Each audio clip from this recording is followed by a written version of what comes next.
have low vision, or have another print disability which makes reading, holding a book, or turning a page difficult or impossible. The content is copyrighted by the respective publishers. For more information, please visit us on the web at nfradioreading.org. Hi, this is Dick Shanley, and for the next hour I'll be reading from Sunday, July 5th issue of the New York Times opinion section on the Niagara Frontier Radio Reading Service. This article is written by Maureen Dowd. The first versus the worst. I found myself gazing at George Washington's teeth the other day. They weren't wooden, as lore has it. On a trip to Mount Vernon, which I had somehow never visited as an adult, even though my hometown is named after him, I learned that his spring-loaded dentures were fashioned from human, horse, and cow teeth. Washington was always nervous that his teeth would fly out of his mouth. Those chompers kept him in constant pain. But the father of the country was uncomplaining, unlike the crybaby of the country we now have. I just can't imagine two human beings who are more dissimilar than George Washington and Donald Trump. Ron Chernow, the Pulitzer Prize-winning biographer of our first president, told me, on the occasion of the 250th birthday party for America, that Trump has hijacked. Washington was discreet, reserved, courteous. He avoided any kind of show or ostentation or self-promotion. Chernow said with Donald Trump, it's nonstop bragging and boasting and self-promotion that would have been, I think, completely alien to George Washington. It's illuminating to look back at the life of the man who refused to be king, now that we have who fancies himself a king. Talking about the cauldron of heat this weekend, Trump boasted about his Independence Day speech in the mall. I'm going to make a real long speech just to show that I can do anything. Washington was beloved by many for giving away power he could have kept. Trump is reviled by many for snatching power he hasn't entitled to. One was methodical and judicious, hoping to consult with the Senate, more than the Senate even wanted him to. The other is driven by whims, co-opting legislative powers on tariffs and war. Washington actively avoided, as president, interference in congressional races. Trump meddles in primaries to exact revenge against fealty. One was modest, reflected the refined but decidedly unflashy surroundings of Mount Vernon. The other is a megalomaniac, reflecting in the blinding gold accoutrements festooned around the West Wing and his immoderate ballroom, which would eclipse the White House that meant to provide a contrast with the extravagant palaces of Europe.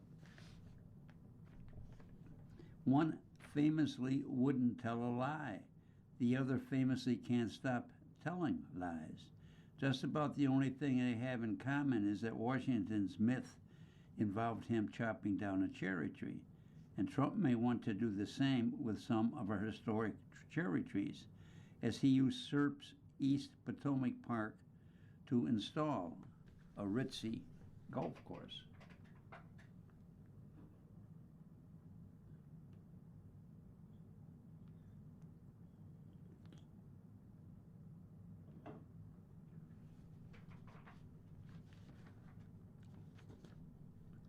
Chernow reflected on Trump's astonishing grifting in office. In the first year of his second term, Trump collected $1.4 billion from his crypto ventures. Overall, his first year in office netted him at least $2.2 billion. George Washington was a man of such unimpeachable integrity, there was not the faintest hint of scandal during his presidency, and he was always very reluctant to accept any kind of gift because he was afraid people might interpret it as a bribe, he said. Trump is a connoisseur of quid pro quo. He took his first flight Wednesday in Qatari Force Air One with a full library and massage chairs. He plans on keeping the plane when he goes, if he ever goes.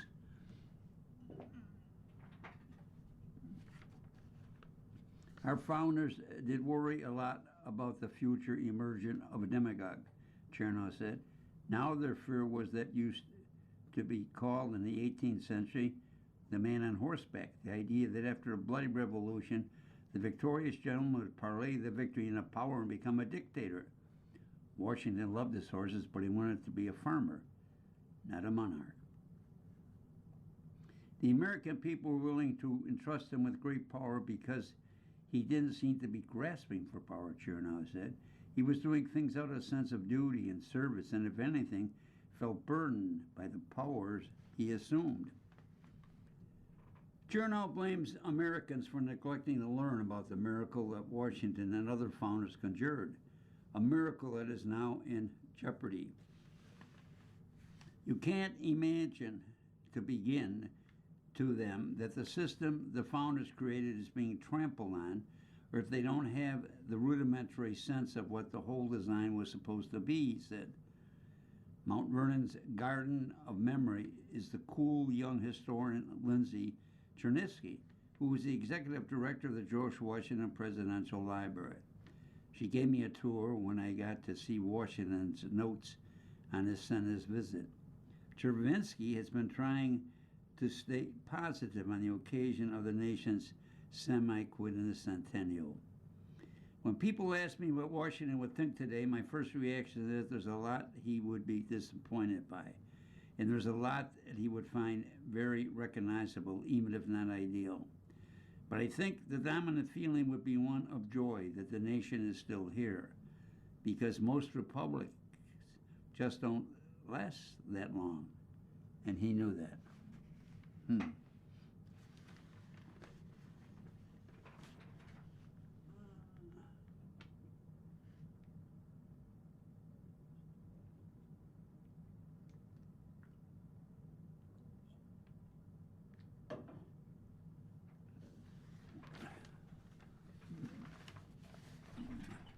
The next article is written by Nicholas Kristof.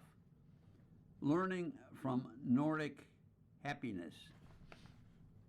Do you know how to get an American company to grant you excellent wages and amazing benefits even for an entry-level job? Move to Norway and take the job there. Construction workers, hotel maids, service station and store cashiers will typically earn more than $20 an hour plus evening or weekend bonuses, about 5 weeks paid vacation, a pension, maternity, paternity leave that adds up to a year, and paid leave when a child is sick. You may even get paid time off if you move homes.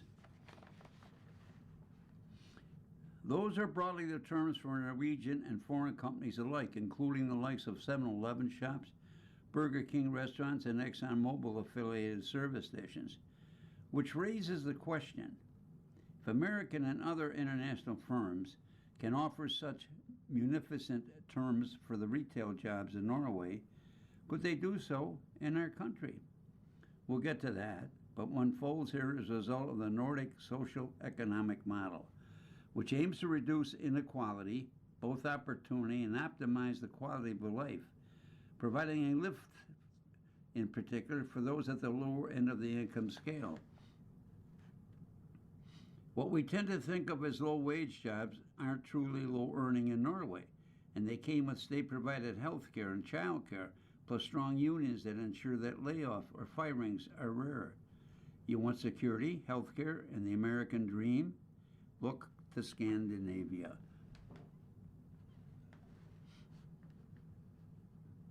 We actually live in the American dream, Jens Stoltenberg, a former Prime Minister of Norway, who was the finance minister, told me. The American dream, it's more reality in the Nordic countries than in America.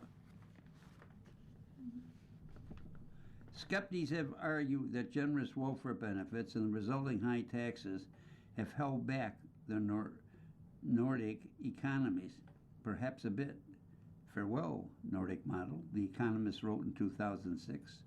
But Norway is now richer than the United States per capita, and Norwegian workers are more productive than American workers. With higher output per hour, Scandinavians live longer than Americans. They are happier. The 5 Nordic countries, Denmark, Finland, Iceland, Norway, and Sweden, all rank among the 6 happiest countries in the World Happiness Report based on Gallup polling.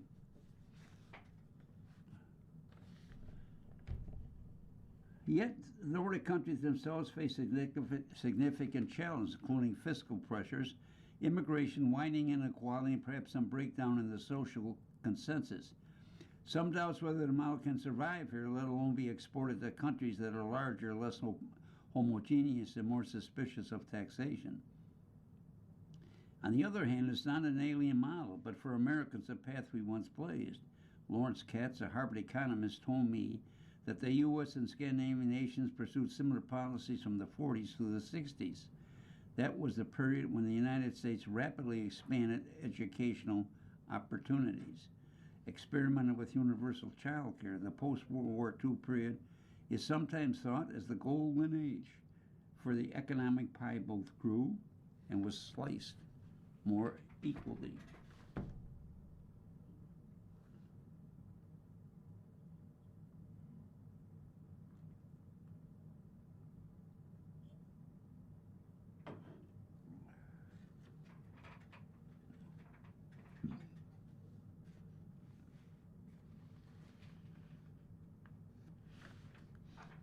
The United States in the mid-20th century was sort of like Scandinavia today, Katz says, but America's changed course in the 70s and eventually embraced the Reagan Revolution. One reason for the retreat, I've argued, was racialized political rhetoric that characterized some safety net programs and investments in opportunity used by Americans from all walks of life, as handsome primarily benefiting black people, with a particular emphasis on characters of the welfare queen.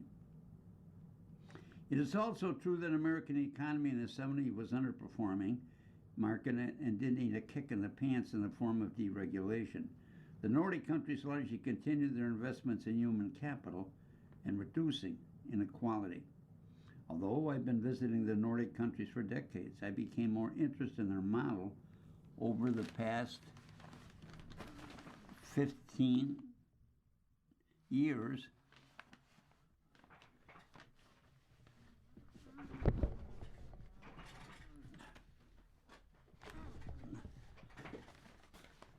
Because of struggles at my hometown in rural Oregon, mills and factories closed, meth arrived, and 3 school friends died while homeless on the streets. I can't help thinking that they might be alive today if they've been born in Scandinavia with its strong social safety net. How does this system work in practice? Consider Hauk Kejoran, 24, a waiter at Nectar Restaurant in Oslo. He has been in his job for only a few months, but is paid more than $25 an hour, not including tips. He also gets 5 weeks vacation, earns a pension, is entitled to a hefty parental sick leave, and is studying to be a sommelier, all paid for. A full work week in Norway is 37 and a half hours, but Kejoran asked for a 60% contract. I have some other stuff to do, and I like my freedom as well, he explained. One waitress at the restaurant's on leave, sailing around the world with friends. I asked the restaurant owner, Vasilimi Hevsen, what she thought of her missing employee. She wanted to do this, Hudson said. So we say yes, why not? It's how we build the whole country, she added, taking care of each other. When Americans discuss the Nordic system, they sometimes suffer from 3 misunderstandings. The first is that these are socialist countries, when they are often run by social democracies. They have market economies. Sweden did experiment in the 70s and 80s with the quasi-socialistic policies, but upshot was an economic crisis. As Johan Norberg, a Swedish writer, put it, we have been socialist and we've been successful, but never at the same time. The second misunderstanding is that because of the strong welfare system, citizens of Nordic countries lie around while collecting benefits. Sure, some people do manipulate the system, but the labor force particularly rate is higher in Nordic countries than the U.S. The third is that in the case of Norway, its success is mostly a reflection of its oil wealth. Oil has given Norway a nice cushion, but the country has also managed the cushion unusually well, putting it was one of the world's largest sovereign wealth funds. Moreover, according to Geir Aleksen, the Director General of Statistics, Norway, the increase in female labor force participation in Norway since the early 70s appears to have added roughly as much to the country's gross domestic product as oil has. Indeed, women are unappreciated component of the Nordic economic engine. Historically, American women had higher rates of labor force participation than women in most countries, but Scandinavia now easily surpasses the United States by this metric. In 2025, some 56% of American working age women were in the workforce. In Sweden and Norway, the figure was around 62. In Iceland, 70%. Having the flexibility to work part-time or adjust hours is one factor that almost certainly increases the share of women in the labor force. Another factor is the availability of high-quality daycare. Norway's system, which is typical, takes children from age of 1, and the cost is about $120 a month. For low-income families, it's nearly free.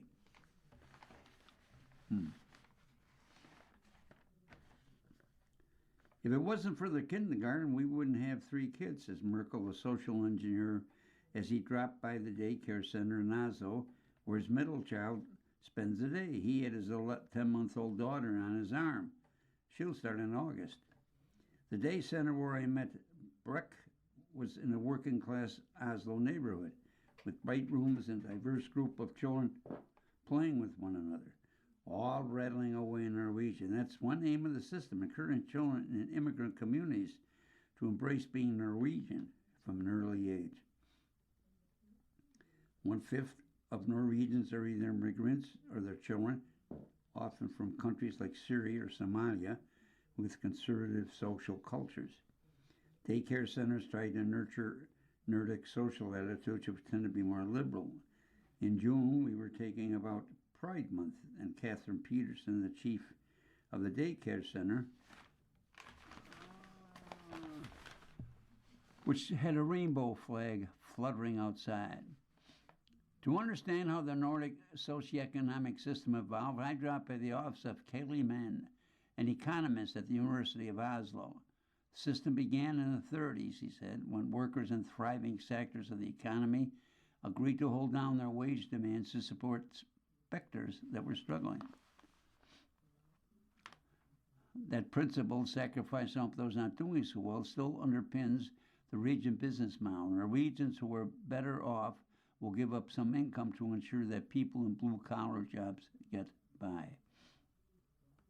Main argues that the wage compression promotes innovation and dynamism by boosting the profitability of growth industries. The lowest wages become higher, destroying the bad jobs. The highest wages become lower, creating more good jobs. In addition, the social safety net in Nordic countries means that workers are less fearful of trade and technology costing their jobs. It makes it easier to embrace policies that boost growth overall. I wonder if wage compression may also result in a political compression. Seems to be less political toxicity in Nordic countries than in the U.S. and many other countries. By international standards, civility reigns. Right-wing nationalists exist here, but haven't made as many inroads as in Germany, France, or Britain. Eric Lausalberg, the governing mayor of Oslo, is an important figure in the country's Conservative Party.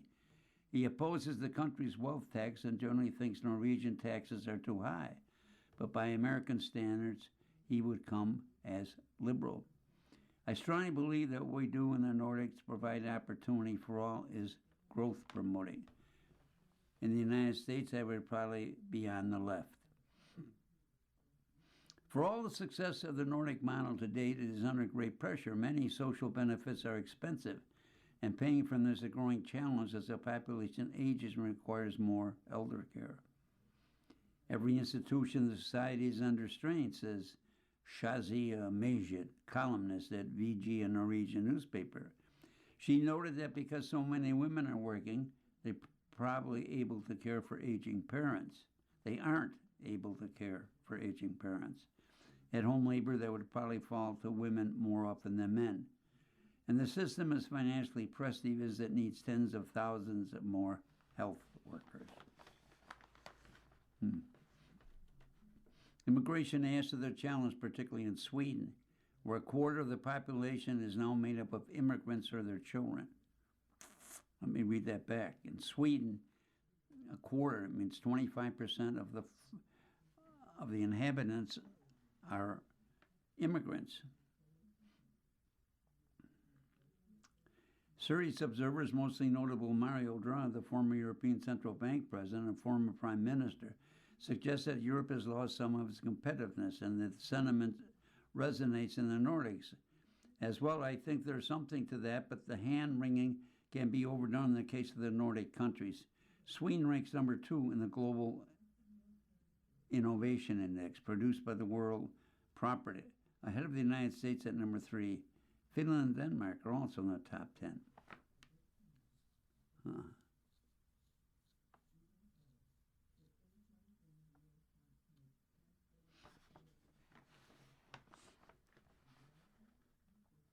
I've been talking about Nordic policies, but what if the big driver of success isn't policy so much as norms? These are traditional, homogeneous societies that maintain village values of mutual support. When researchers lost wallets in 40 countries around the world, 2 countries with the highest rates of wallet return when they contain money were Denmark and Sweden. That's editorial comment. That's quite interesting. My sense is that norms and policies reinforce each other. Solenberg offered me an example of policy molding norms. In the 1980s, he and others pushed for paid paternity leave and part of the culture that dates would spend time with their newborn children. This social engineering worked. Fathers now are deeply involved in caring for children, taking some of the load off moms. That's perhaps one of the reforms that have really changed Norway, Stoltenberg told me. Is a Nordic model replicable, rather? Could convenience stores and service stations in America pay their cashiers and attendants $20 or more an hour, plus a pension and 5 weeks vacation? One challenging economist told me is relative to many American workers, Norwegian laborers often have higher literacy rates, appear more able to pass a drug test, can handle technology better, and can be relied upon to stay in their jobs longer, meaning that employers benefit from a more experienced, more productive workforce. In effect, Nordic employers can pay more in part because workers generate more income. In that sense, learning from the Nordics is not as simple as raising minimum wage and seeing happiness soar. Rather, it's the challenge of investing in human capital from early childhood through university-level education, pushing relentless to broaden economic opportunity at every level. All this raises taxes, but also raises skills and make workers more productive. From a distance, we see how much Nordic workers get. Up close, you can see how much they contribute.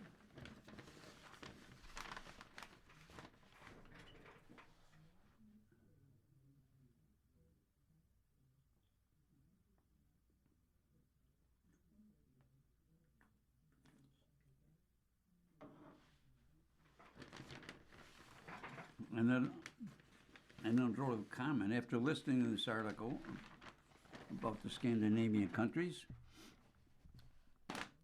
do you still consider the United States the best country in which to live? Mm-hmm.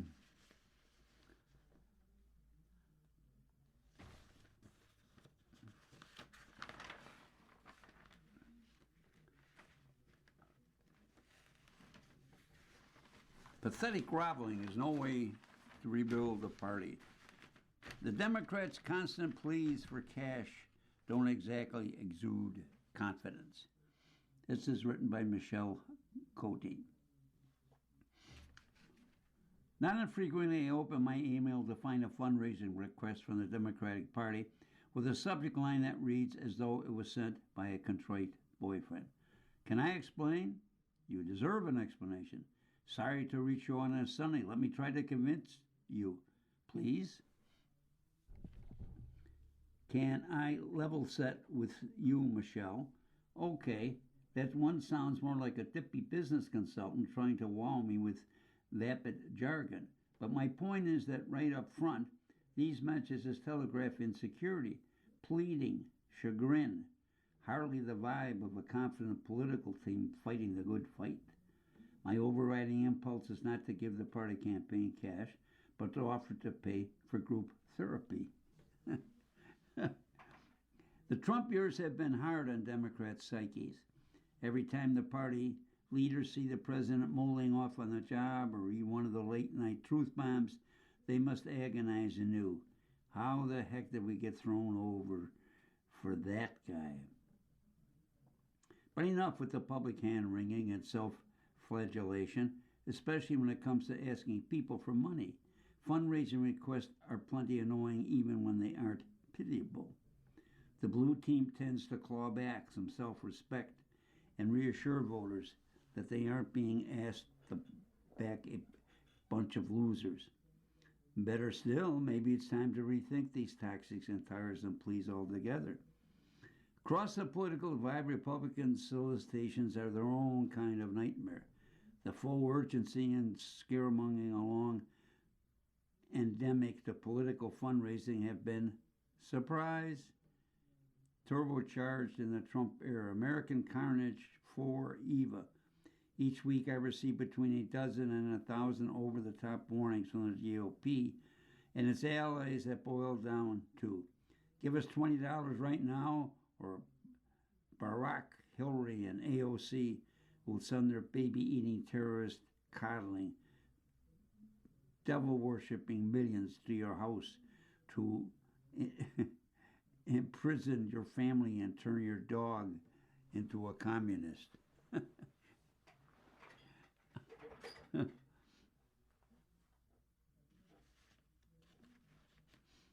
The hysteria often comes with a fat dollop of Trumpian imperiousness, not requesting your engagement so much as demanding it. Verify your GOP party affiliation immediately, instructed a message from Kellyanne Conway.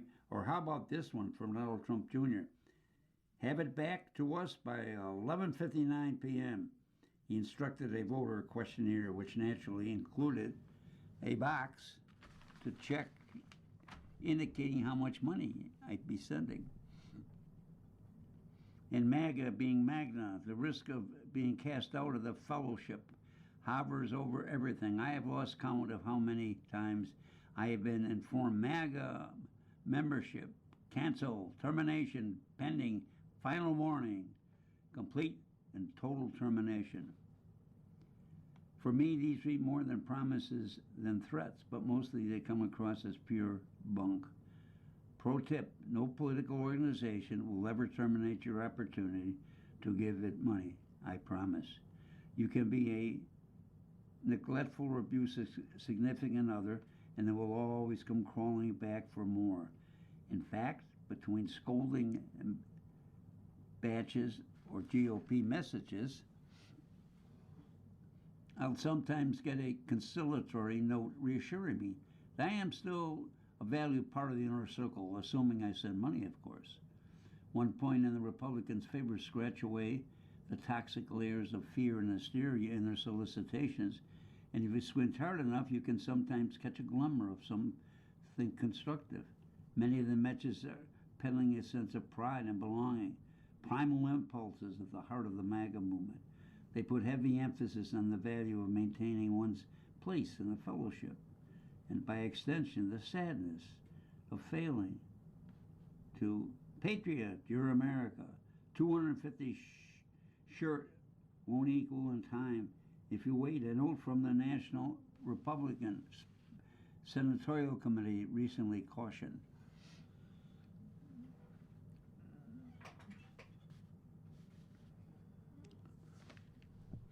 A core problem, maybe the core problem with Trumpism in general, is that it relies on divisiveness and hate to foster their sense of community. This only makes it more crucial for Democrats to hawk a strong, confident, appealing counteroffer, suited to the party ethos, of course. The blue tea can't skip the patriot palaver. Its voters don't roll that way. Likewise, bullying commands are unlikely to resonate in a party not trained to follow a strong man. But making people feel part of something larger than themselves is always a good bet.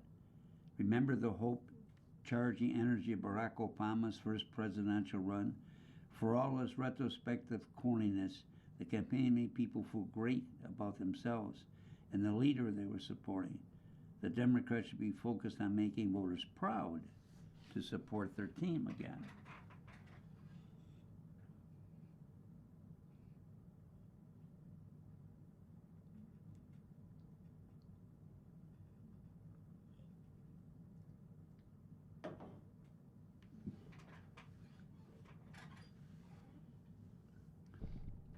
I get that mass money grubbing is a dark art. Consultants test every element of how to get people. Often people pay only sporadic attention to politics. To open a message and then open their wallets, tone, timing, background color, everything gets analyzed. During President Obama's 2012 run, his fundraising gurus noticed a bump in donations at moments when the candidate stumbled, for instance, a bad debate performance. So they streamlined the donating process to facilitate what came to be known as drunk donating. Fundraising solicitations are what they are because they generally work. They're well enough with some fractional recipients. At least in the short term. The longer view is another story of deluding people with fake urgency and full intimacy, risk making them feel misled, disrespected, sour about the whole political process. It erodes trust and energy, and I'm telling it burns people out, said Lee Smith, a Democratic communication guru. In the long term, it's not healthy for any political party to indulge in these sorts of tactics.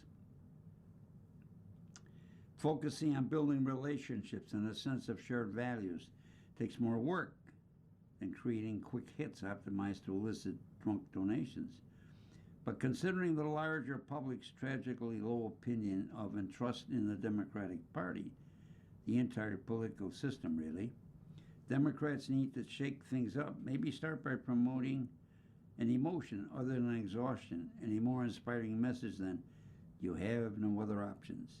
With political parties as with boyfriends, few people are excited to invest in an insecure loser.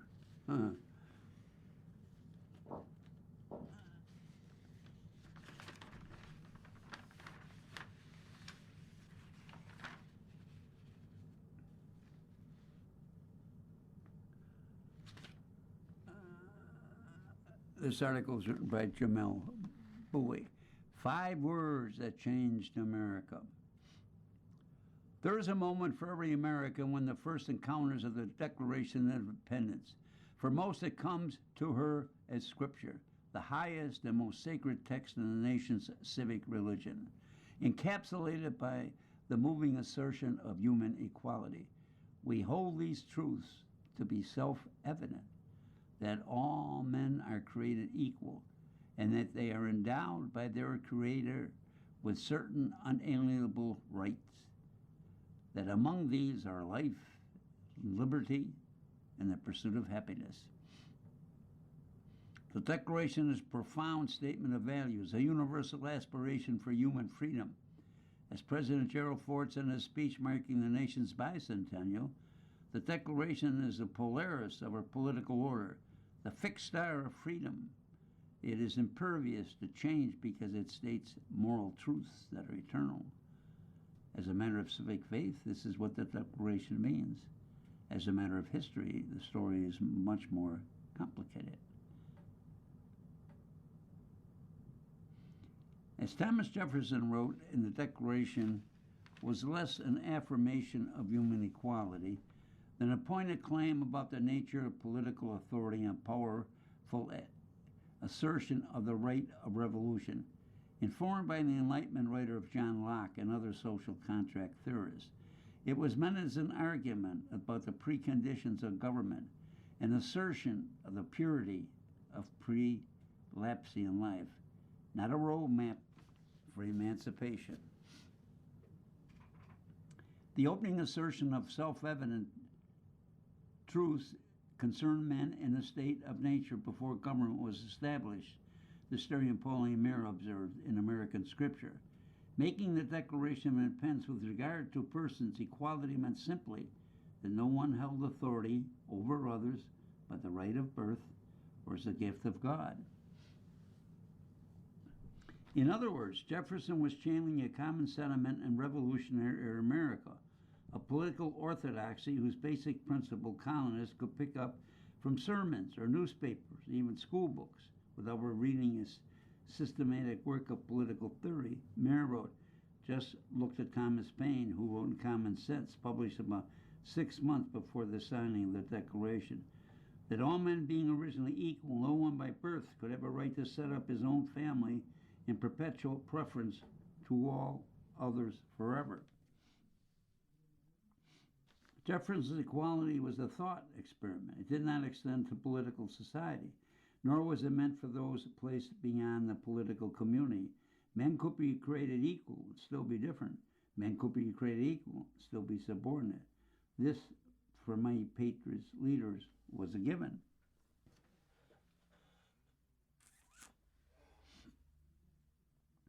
But then there was outside the circle of belonging, women, natives, landless laborers, and most starkly, black Americans, both free and enslaved.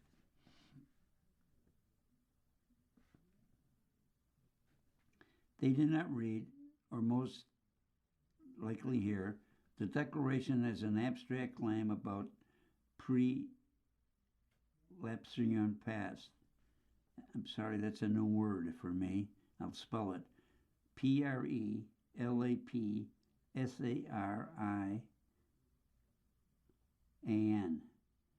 Prelapsarian. I'll have to look the word up because I don't know what it means. They understand it as a radical statement of principle for the present, and they wield this principle against society that will not extend the revolutionary promise of freedom and self-government to those held in bondage. It was their declaration, the one they made for themselves, that stood for a universal claim of human equality in the here and now.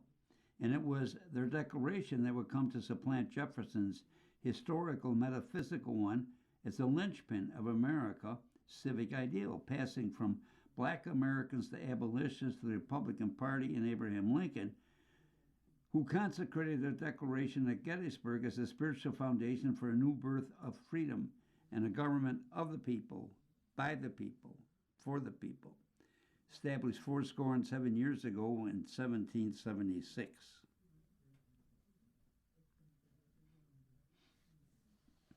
It is a declaration that is under assault from a political movement that rejects the credo vision of American Republic in favor of an exclusionary racial nationalism that defines American citizens by blood and heritage, that sneers at the 5 words about equality, in the Declaration that worships at the altar of hierarchy and caste, but is also the Declaration that still inspires Americans to fight for their place in this country and demand their right to life, liberty, and the pursuit of happiness.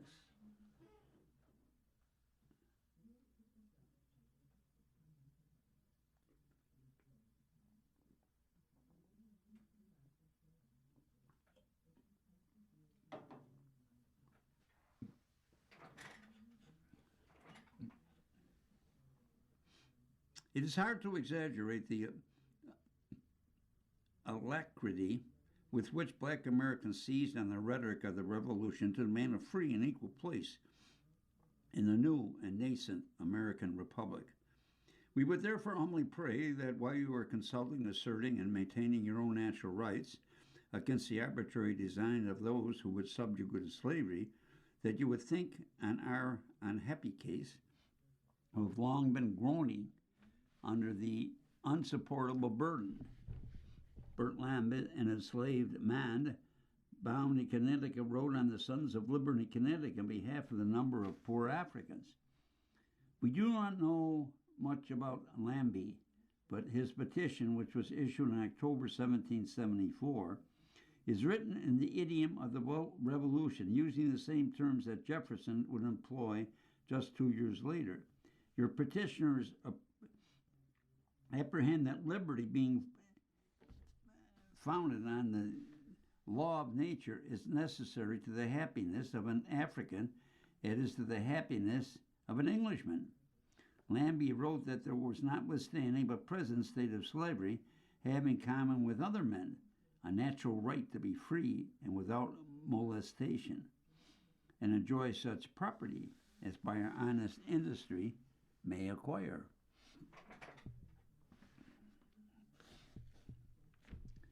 Your petitioners apprehend that they have in common with all other men a natural and unalienable right to that freedom, which the greatest parent of the universe hath bestowed equally on all mankind, and which they have never forfeited by any compact or agreement whatsoever, but they were unjustly dragged by the cruel hand of power from their dearest friends, and some of them even torn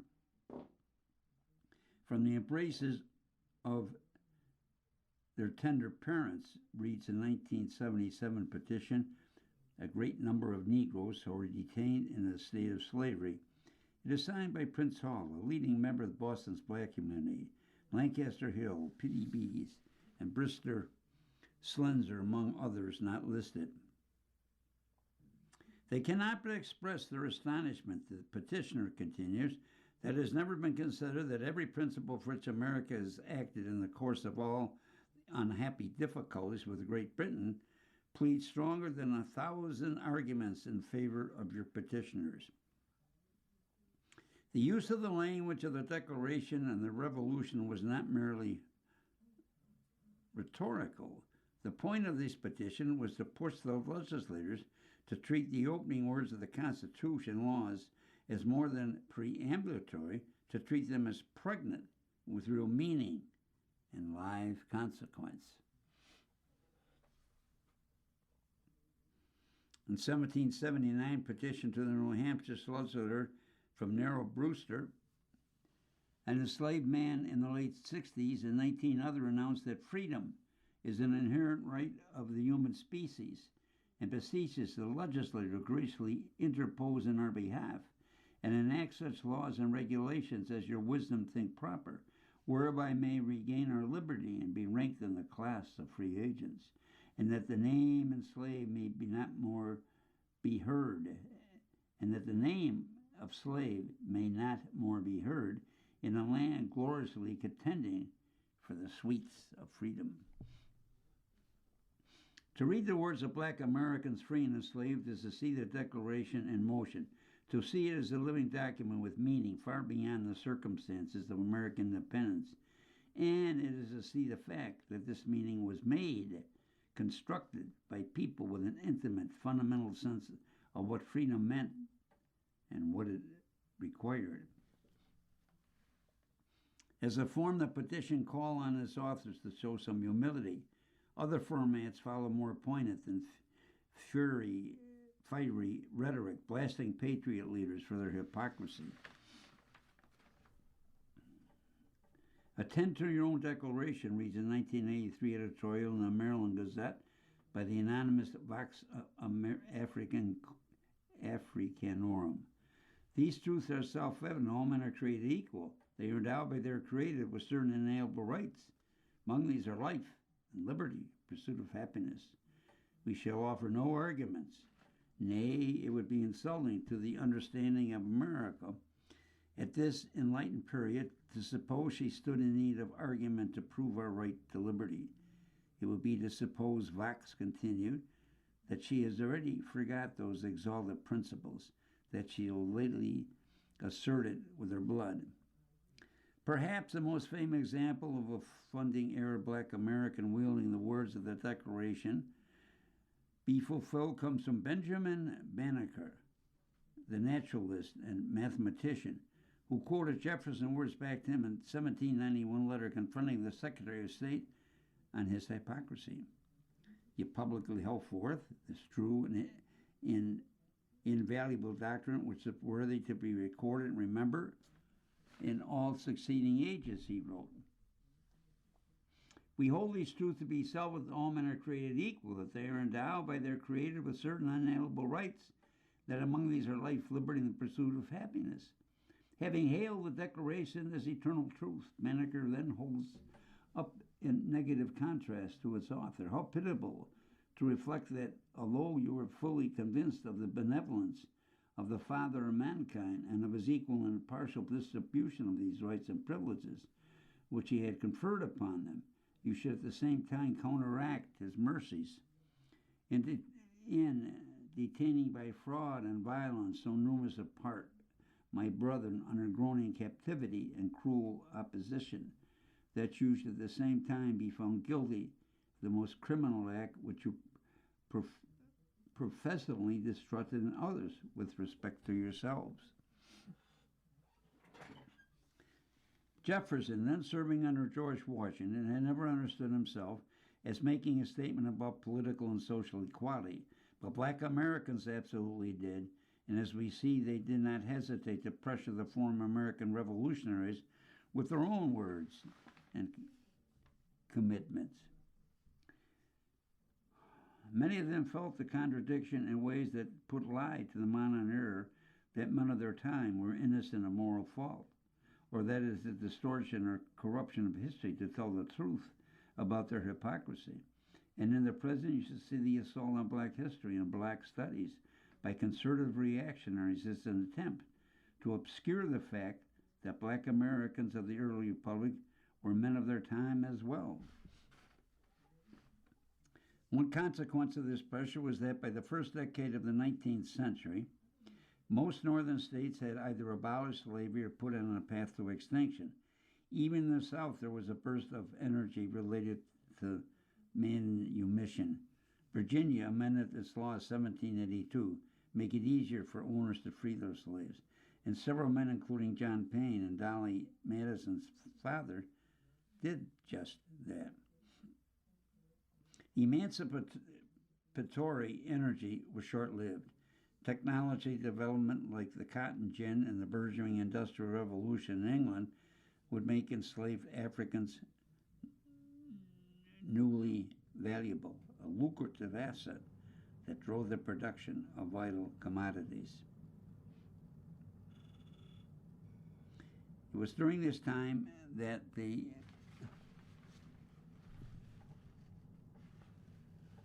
Declaration faded from mainstream view as an object of veneration, to be supplanted by the Constitution in American political discourse, except that is among black Americans and their allies who continue to wield it as a binding promise of freedom and equality against slavery, slaveholders, and government that serve their interests. George Byrne, an English-born Presbyterian minister in Virginia, published the book on slavery, Irreconcilable, in 1816, where he condemned politicians who held Declaration of Independence in one hand and the lash in the other.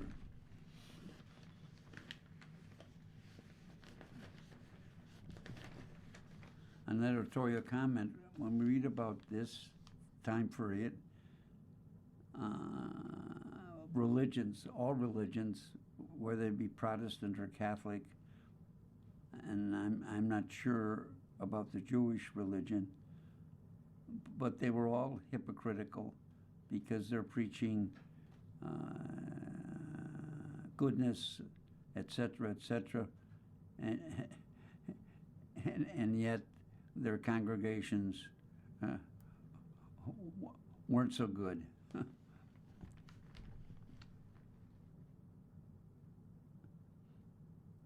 In his inaugural 1831 issue of the Liberatory, his anti-slavery newspaper, William Lord Garrison, quoted the Declaration extensively in his appeal on behalf of the slave. While our Declaration of Independence boldly proclaims the self-evident truths that all men are created equal, that they are endowed by their Creator with certain rights. At the very center, governmental human beings are born almost daily, when the law is pronounced to be from the birth not equal to other men, and who are for life deprived of liberty in the pursuit of happiness.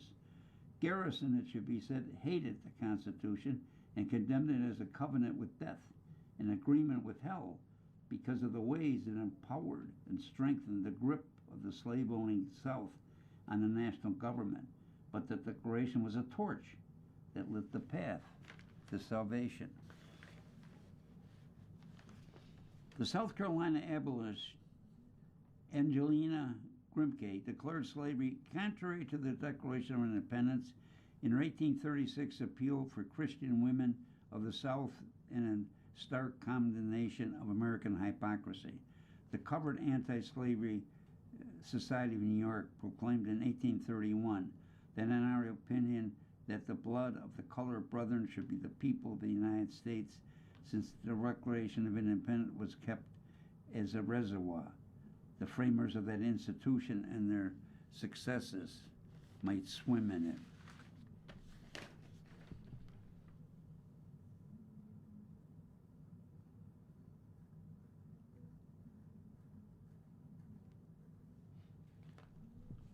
Frederick Douglass made what was the most famous condemnation of the United States 1852 speech, "What to the slave is the 4th of July."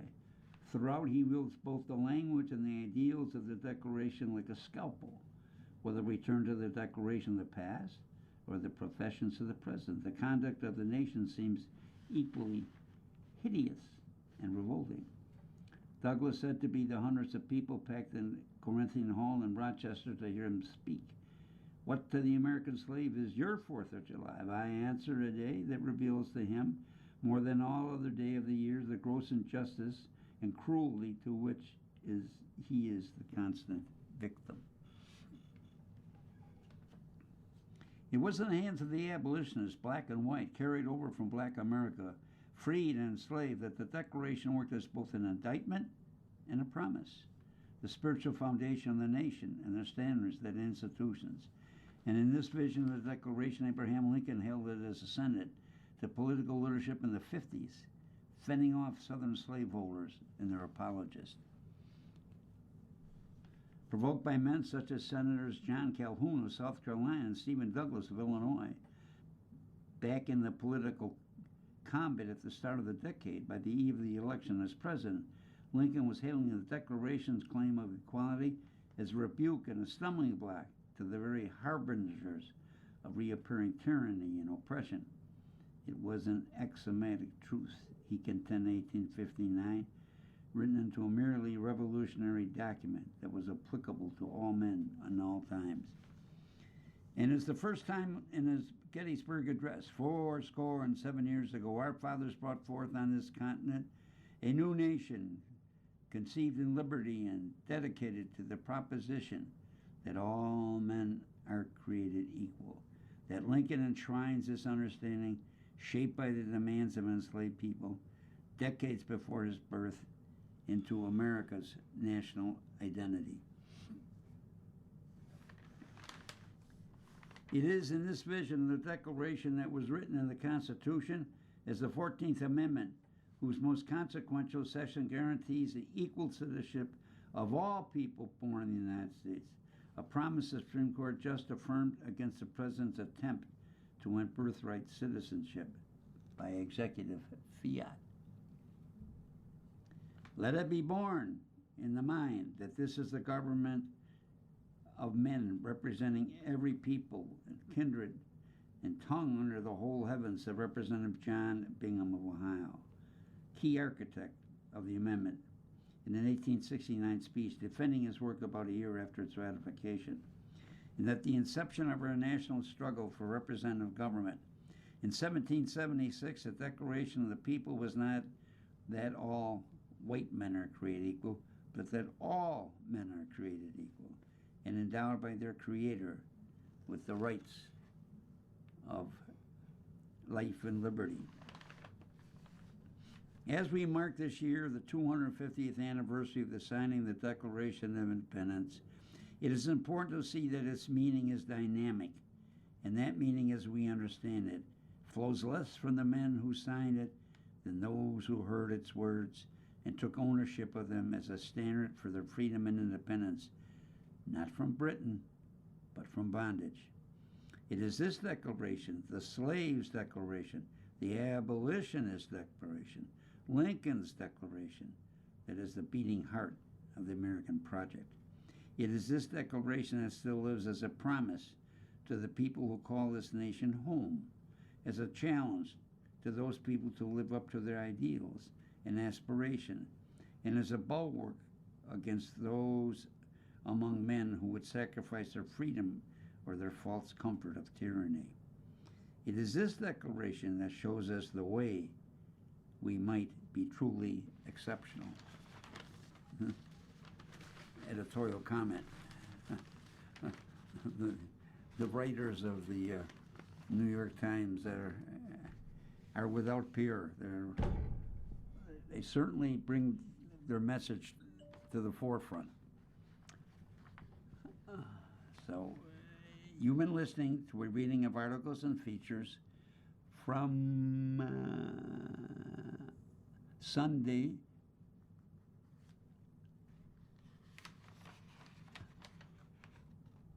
July 5th issue of the New York Times opinion section. We read from the New York Times opinion section every Sunday at 2 p.m.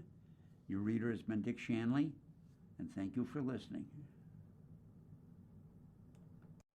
Coming up next in the Niagara Frontier Radio Reading Service, we have a reading of the New York Times Arts and Leisure section, followed at 4 by a rebroadcast of this morning's Buffalo News.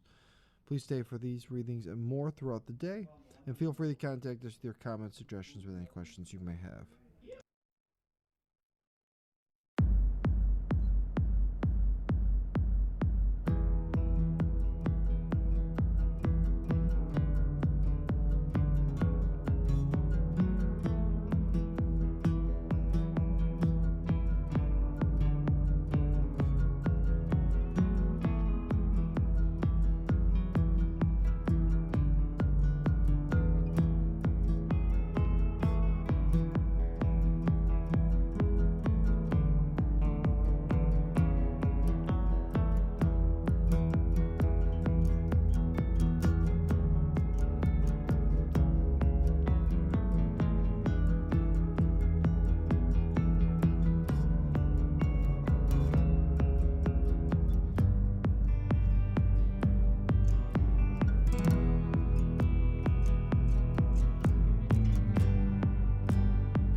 following program is intended for listeners who are blind, have low vision, or have another print disability